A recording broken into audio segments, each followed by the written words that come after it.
Today, September 27th, we've got Haggai 1 and 2, Psalm 129, and Luke chapter 10. Let's go to the book of Haggai.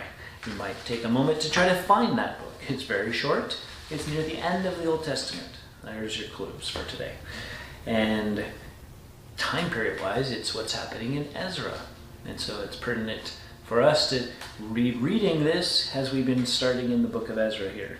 And so, for example, chapter 1, in the second year of Darius the king, 6th month, on the first day, the word of the Lord came by the hand of Haggai, the prophet, to Zerubbabel, the son of Shealtiel, governor of Judah, and to Joshua, the son of Jehozadak, the high priest. Thus says the Lord of hosts, these people say the time has not yet come to rebuild the house of the Lord. Then the word of the Lord came by the hand of Haggai the prophet. Is it a time for you yourselves to dwell in your paneled houses while this house lies in ruins? Is it a time for you yourselves to dwell in your paneled houses while this house lies in ruins? Now therefore, verse 5, thus says the Lord of hosts, consider your ways. You have sown much and harvested little. You eat, but you never have enough. You drink, but you never have your fill. You clothe yourselves, but no one is warm. And he who earns wages does so to put them into a bag with holes. Thus says the Lord of hosts, consider your ways. Go up to the hills and bring wood and build the house, that I may take pleasure in it, and that I may be glorified, says the Lord. You looked for much, and behold, it came to little. When you brought it home, I blew it away. Why?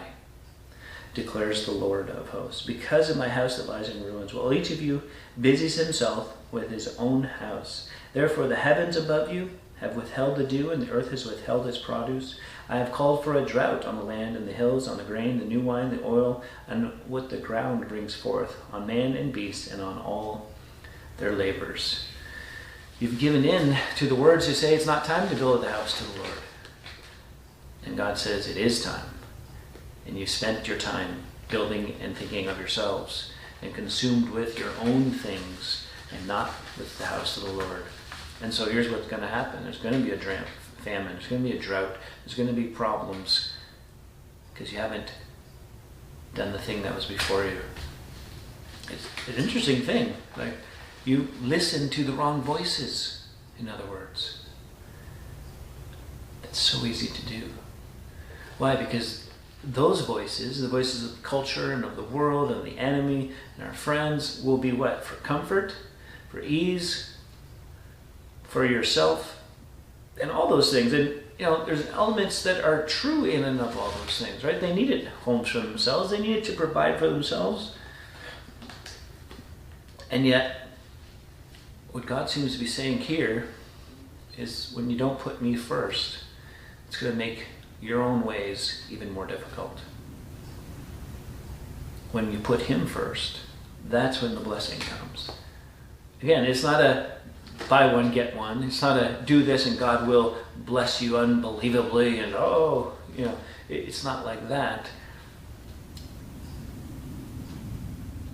And it's hard to quantify. There's not a number involved, right? And that's what we want to put our finger on, like, what is it? And I think it's that wholeheartedly giving of ourselves over to the Lord and to him first in our lives, with our finances, our energy, and our brains and our physical bodies, and then from that, then we do what he calls us, and then everything else flows, putting him first.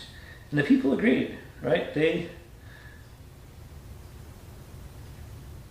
obeyed the voice of the Lord their God and the words of Haggai the prophet, and they feared the Lord. They're like, yeah. And verse 14, the Lord stirred up the spirit of Zerubbabel, the son of Shealtiel, governor of Judah, and the spirit of Joshua, the son of Jehozadak, the high priest, and the spirit of the remnant of the people. And they came and worked on the house of the Lord of hosts, their God. So they went and did it. They didn't take a vote. They didn't go, well, what do you think? I don't know.